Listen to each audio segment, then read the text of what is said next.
Alright, here's the deal with Donald Trump. You know, I hear a lot of evangelicals and non-political advocates against Donald Trump. Most of the politicians that are against him are the elites, like Nancy Pelosi. Paul Ryan hasn't officially come out to endorse him, which I don't believe he will. And you have Obama and you have the Clintons against him, obviously. There's been reports that Donald Trump has supposedly a scandal against him when it comes to asking women out after he was divorced. Okay? The man's been divorced twice, remarried 3 times. I know of Christians personally who have been married at least 4 times. So take the plank out of your own eye before you take the speck out of someone else's eye. Now, on the flip side, they're against Donald Trump, like the New York Times and Washington Post and other groups are saying that it's a condemning offense that Donald Trump would ask a woman out on a date that is in her 30s or whatnot. And here's the deal, okay? What Donald Trump does in his personal life is his business, okay? Everybody has their personal problems, alright? There are things that I disagree with Trump on, like his casinos and so forth. But we're not talking about the president of the Southern Baptist General Convention. We're talking about the president of the United States. I mean, for crying out loud, you know, you voted for Republicans. You voted for Mitt Romney. You voted for a Mormon who's polytheistic. If you voted for George W. Bush, you voted for an alcoholic. So, take your pick.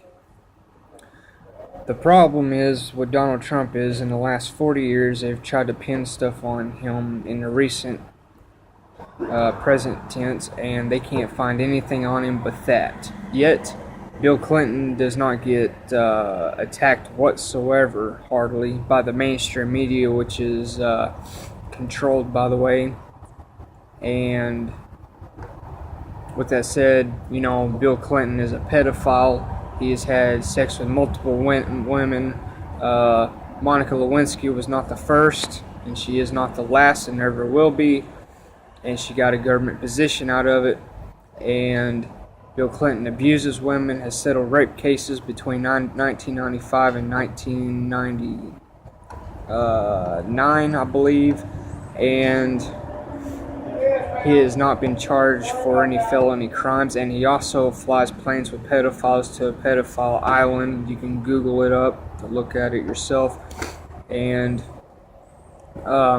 with that said, you know, Bill Clinton, Hillary Clinton both ought to be in federal prison for life, and for espionage, treason, and so forth.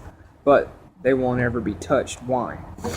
Unless the FBI comes out on Hillary for her email scandal on the Benghazi issue.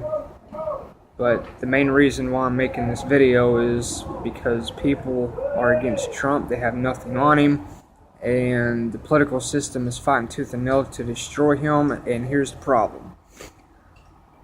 You idiots out there that are attacking Trump, if you just leave the man alone, his fire would dwindle and die out.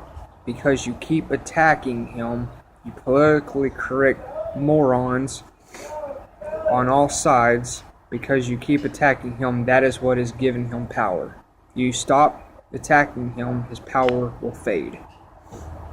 Now, I support Donald Trump 95 to 98%, not 100%, because I disagree with things like his internet ideas and stuff like that with Muslims, okay? If anyone gets free speech, everybody should get free speech. Now, I support Trump not for Trump himself, but I support what he says. He says things that no politician will say. Why? Because they're bought and paid for. Trump, therefore, is not bought and paid for. Why? Because he buys politicians. He has the money. He's a multi-billionaire. Now, Trump has come out against the Trans-Pacific Partnership Agreement. He's come out against open borders. He's come out against illegal immigration, which is destroying our nation. He's come out against the unfair trade, like Bill Clinton's NAFTA that he signed. And so, with that said, I support Trump because he's for bringing jobs back. He's against China's unfair trade agreements. He's against Saudi Arabia and their scandal with 9/11. He's against Mexico taking our jobs and so forth through these unfair trade deals. So that is my take.